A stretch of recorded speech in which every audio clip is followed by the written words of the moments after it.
La montagne, c'est sans doute un des derniers grands espaces de liberté. C'est un endroit où l'on peut se ressourcer, apprécier les choses simples. D'ailleurs, l'homme l'a habité depuis les âges les plus anciens. Il avait compris qu'il était aussi ici, à l'abri, à l'écart de la foule, des grands axes. En même temps, les conditions de vie difficiles ont permis de garder cet espace le plus intact possible.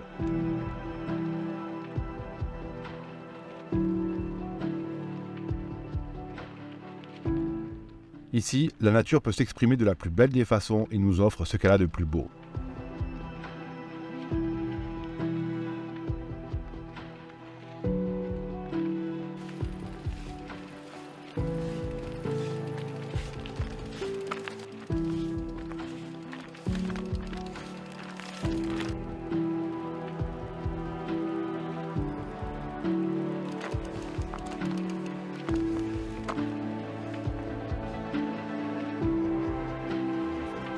J'aime bien revenir aux origines du VTT, c'est-à-dire quand il a été inventé en Californie sous le terme de mountain bike. En français, vélo de montagne. Tout est dit.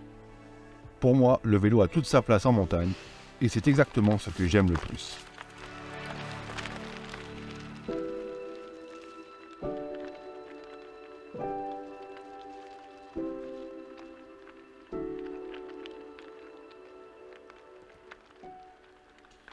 J'aime me retrouver en montagne à ces heures tardives, où l'on passe du chaud au froid, du jour à la nuit. Le temps s'arrête, la nature marque une pause. Vient le temps des choses simples, le montage d'un camp au bord d'un lac, la préparation d'un repas, la promesse d'une nuit paisible.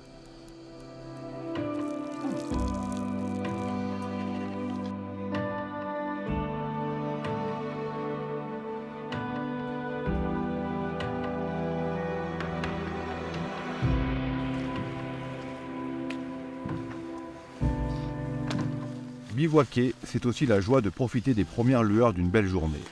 Se mettre en route est parfois difficile, mais une fois sur le vélo, il ne reste plus qu'à se laisser glisser vers le sommet.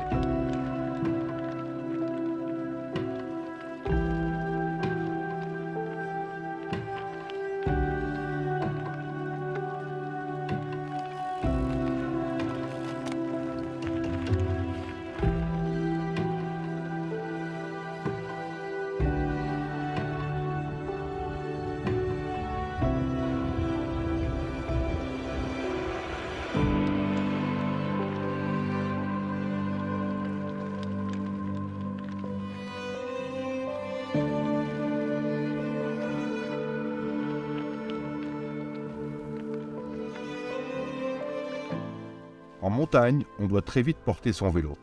Cela fait partie du jeu. Il faut savoir l'accepter.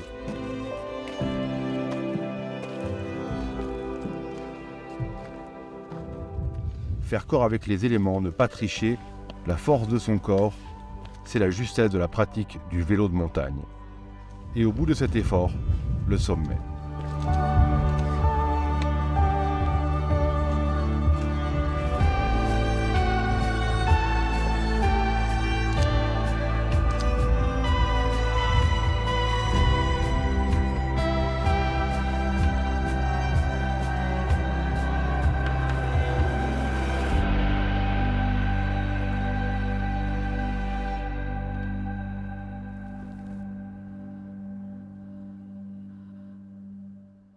À pied, la descente est une gageure. À vélo, c'est la récompense.